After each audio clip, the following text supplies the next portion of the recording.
Bienvenue sur la chaîne. Donc là, on va attaquer l'AC200 Max de Blue Yeti, les tests. Déjà, on va vous présenter l'ensemble des périphériques, les ports de charge, les tests avec des prises connectées à l'entrée et à la sortie pour voir si elles déclarent bien les 2000 watts qui sont promis. L'intégration sous un Home Assistant parce qu'elle est Bluetooth et il y a des modules qui existent pour l'intégration d'Home Assistant et la conclusion sur ce système. Donc elle se compose forcément de sa batterie, deux poignées de chaque côté. Elle fait 28 kg. Il y en a beaucoup qui voient ça comme un désavantage, le chargeur. Moi je le vois comme un gros avantage, je reviendrai dessus après. Les embases ici, c'est moi qui les ai modélisées en 3D. Donc si jamais vous voulez la mettre sur un mur comme moi pour être tranquille, et vous me faites un petit message, je vous enverrai les fichiers STL. Donc voilà, j'ai fait un ensemble de tests, qu'on va voir ça ensemble. Donc ici, pour faire les tests, j'ai mis une prise connectée pour recharger la batterie. Et j'ai mis une prise connectée ici pour voir ce que je sors en courant. Donc les périphériques, on va l'allumer déjà. Là ça éclaire fort, vous avez le mal, il est marqué Blue Yeti, ça s'initialise. Voilà. Donc là 85% de batterie, le AC off, DC off. Donc nous avons les 12 volts, la prise allume-cigare standard. Nous avons ensuite les 12 volts prise aviation. Par contre, 30 ampères, ça commence à causer.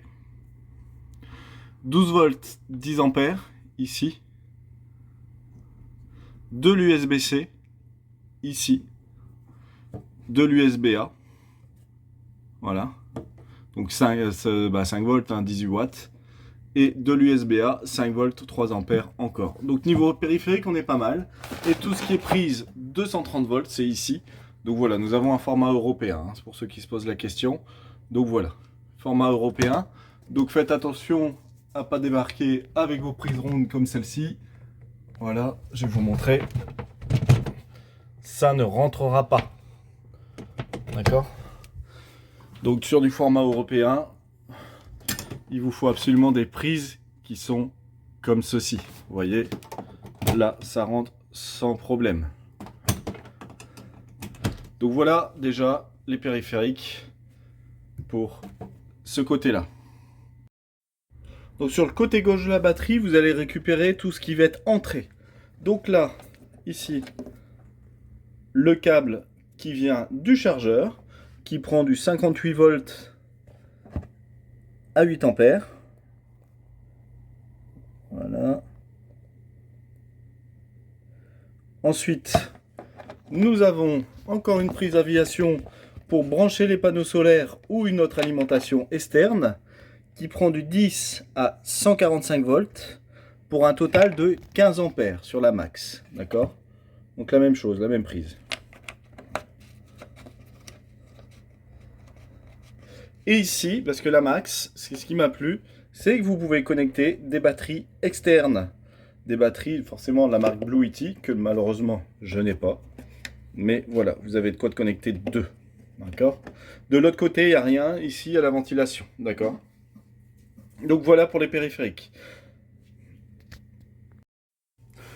Concernant l'écran tactile. Donc, vous avez ce qui provient de votre chargeur, la puissance qui est absorbée, généralement 500 watts. Ce qui est fourni sur les prises électriques, AC load en watts. Le AC off pour démarrer ou non votre sortie AC. Ensuite, le DC, d'accord. Ce qui provient des panneaux solaires de votre prise aviation ou d'une autre alimentation pour recharger plus vite votre Blue Yeti. On viendra sur les temps de charge après avec des graphiques et tout. Et les DC, les ports USB, les 12, tout ce qui va être 12 volts, courant continu, tout ce qui va être sorti, courant continu. Donc, on va aller dans Setting. Là, Product Info, machin, votre numéro de série, next, etc. Ce que injecte votre chargeur. Pareil pour les cas, les outputs, les AC outputs pour voir le voltage, les watts, etc. BMS maintenance pour voir où est-ce qu'elles sont vos batteries. Donc là, on voit ma première batterie et les deux autres, forcément, j'en ai pas, donc il ne les voit pas. Les alarmes. Donc là, j'ai fait quelques tests, mais je les ai supprimés. Ah, pardon, c'est ici.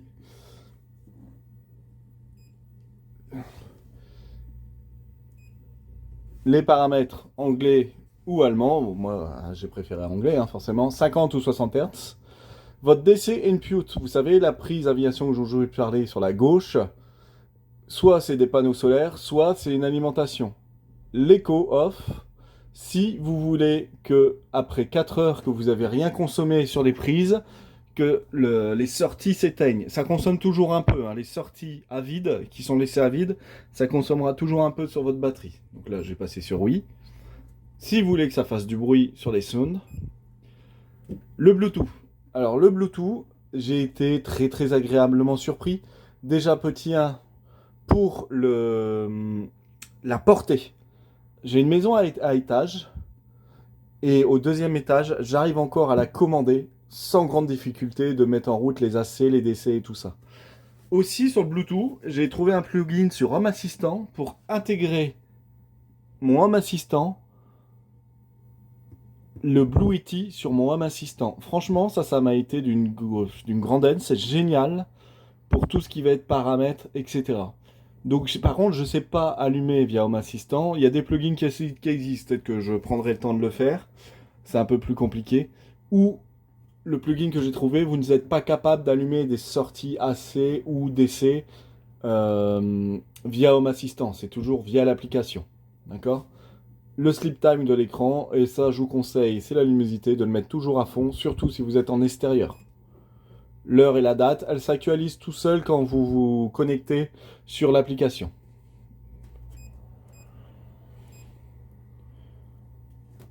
Voilà pour les paramètres, les settings, on les a vus ensemble, les alarmes, c'est les alarmes que vous avez. Donc voilà. Petit bémol, c'est vous voyez, j'ai 85%, par contre, je n'ai pas le temps restant estimé. Ça va être à vous d'apprendre à vivre avec la batterie pour savoir ce qui va lui tirer plus ou moins. D'accord? Donc voilà pour la présentation de la batterie. Donc ensuite, le système de charge. Il y en a beaucoup qui s'en plaignent parce que, ok, c'est un module qu'on doit prendre à l'extérieur, qui forcément il faut pas oublier, sinon c'est pas drôle. Il est lourd, il fait son poids, d'accord. Il y a deux ventilateurs, donc côté bruyant, ça je les accompagne. C'est vrai que les ventilateurs, voilà, j'aurais préféré avoir un 120 mm au-dessus à la limite pour limiter le bruit, mais bon, après moi, il est dans ma cave ou quand je suis en déplacement avec moi, mais j'irai pas recharger ma batterie avec ça. J'irai pas recharger ma batterie dans le salon avec ce système. Il fait 500 watts, ok. Moi je le vois comme une force, les 500 watts, parce qu'il y a d'autres systèmes qui vous prennent tout de suite 1500 watts. Moi je suis couplé au panneau solaire. Et en fait, généralement, quand mon Airsun a fini de, de chauffer le cumulus, bah tout simplement, j'ai 1000-1500 watts de dispo. Donc lui, il permet de réduire. Et après, il y a une autre alimentation sur les panneaux solaires, enfin, une autre alimentation sur l'entrée du panneau solaire qui vient combler pour recharger un peu plus vite si jamais je suis trop en surplus. Donc, je le vois comme une force aussi, étant technicien. Tout simplement parce que les premières choses qui dégagent sur vos périphériques, sur les télés, ça va être les blocs ALIMS. Généralement, c'est les blocs ALIMS qui dégagent, les condensateurs, blabla, blabla, blabla. L'avantage de l'avoir en distant, comme ça, c'est le jour où vous prenez une surtension, quelque chose qui vous va pas vis-à-vis du réseau EDF, bah, généralement, dans 90% des cas, ça va être lui qui va dégager. Lui, il se remplace. Vous savez l'acheter, c'est moins de 200 euros. À la concurrence, bon, là, Blue Yeti, les nouveaux l'ont fait aussi. il est intégré dedans. Donc en fait, bah, vous prenez une suralimentation et bah faut remplacer votre bloc complet, hein, la batterie, parce que aller trifouiller là-dedans avec 2 kilowatts, 53 volts, pour aller dépanner ça, je vous le déconseille. Il faut avoir des sérieuses compétences en électricité, 53 volts à je sais pas combien d'ampères, j'ai oublié. Vous pouvez rester collé en fait à la batterie. Je répète, n'ouvrez jamais ces systèmes si vous n'êtes pas familier avec l'électricité. Et encore, l'électricité, une odeur incolore, mais ça tue en fait. Donc quand vous le voyez, vous le sentez, c'est trop tard. D'accord? Donc si vous n'avez pas de connaissances, de sérieuses connaissances, n'ouvrez pas ce produit. Donc voilà pour l'alimentation. Moi je la vois pour un plus, beaucoup la voient comme un moins. Donc voilà. Moi j'ai mis des scripts sur Home Assistant. Il y a déjà une vidéo là-dessus. Là je les ai améliorés, on viendra dessus. Si jamais je suis en surplus solaire, celle-là déclenche pour recharger la batterie. Donc voilà pour les présentations. Donc à droite de la batterie, il n'y a aucun périphérique. C'est génial, on peut les mettre contre le mur parce qu'il n'y a rien derrière. Le flux d'air, c'est ici et là. Donc franchement, elle est pas mal. Donc voilà, on va passer sur les tests avec Home Assistant. Sur les tests de décharge complète, alimenter un four, faire à manger, etc. Voir à combien ça descend, etc. Donc voilà.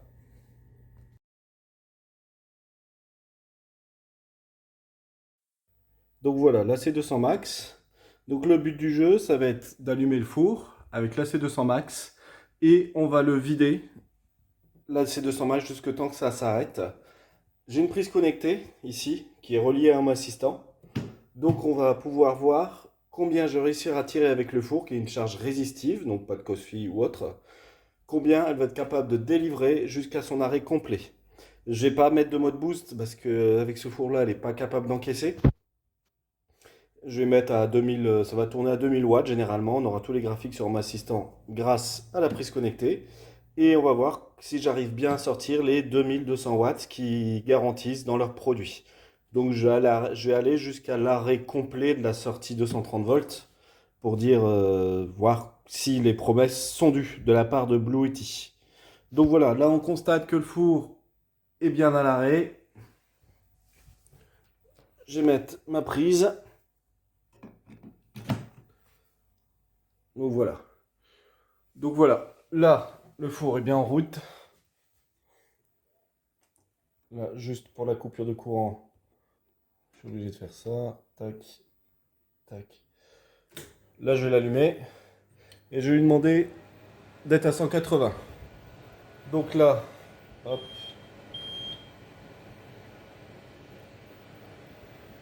Ah, je suis en boost, voilà, c'est bon, pardon. J'étais en boost, c'est pour ça que vous l'avez entendu sonner. Donc ici, je vous avais oublié de vous montrer, j'étais bien à 100%. S'il arrive à synchroniser. Voilà, je suis bien à 100% et je déclare 1937 watts en cours. Donc là, on va le laisser tourner. Moi j'ai des choses à cuire, ça tombe bien. On va le laisser tourner et je vais voir jusqu'à temps que ça s'arrête. Donc là il est 19h30, 27-28 et le four est réglé à 180. Durant tout le test, il va rester à cette température là. Donc on se revoit juste après.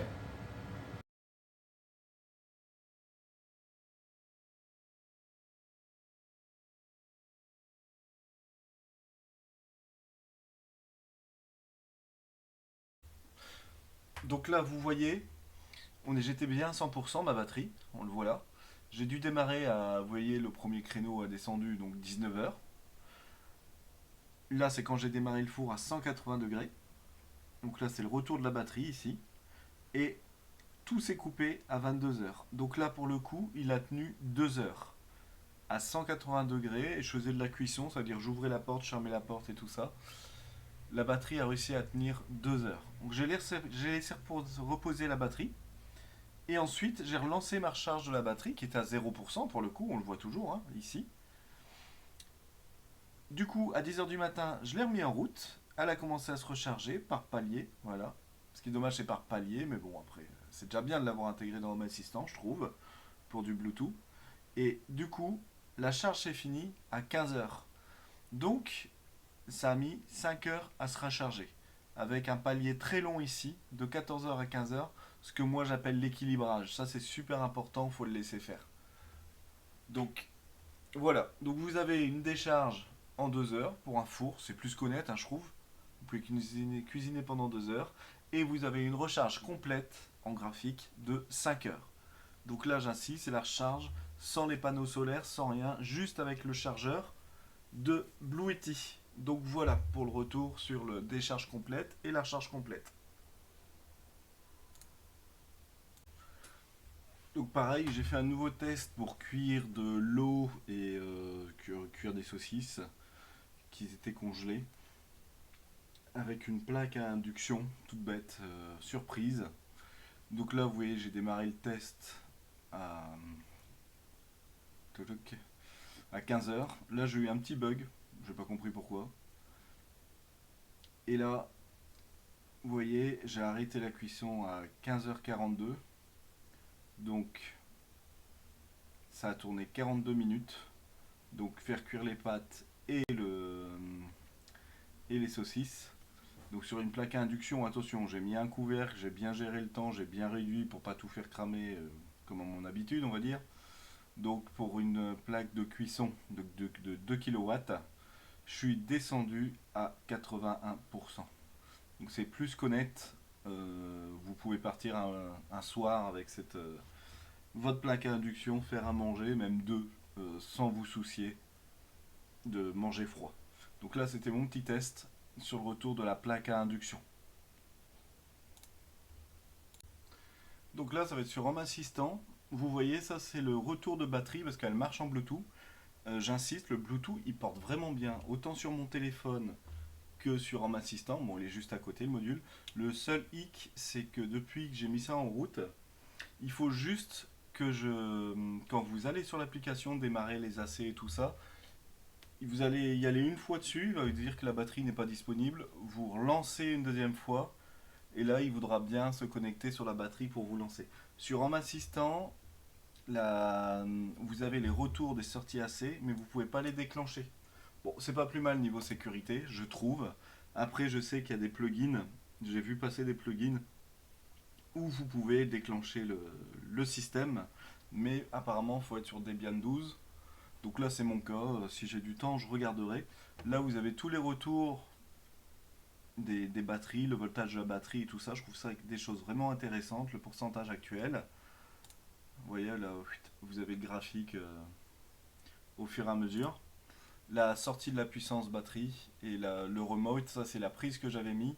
Et ça c'est le remote, c'est ce que mesure la Blue Yeti. Alors en basse puissance, j'ai des différences. Le remote en basse puissance, il voit pas grand chose en dessous de 100 watts, tandis que la prise connectée que j'avais mis, il la voit. Donc voilà, et j'ai toujours pas le retour du temps estimé. Ça c'est dommage. Sur une petite mise à jour, ça aurait été bien le temps estimé.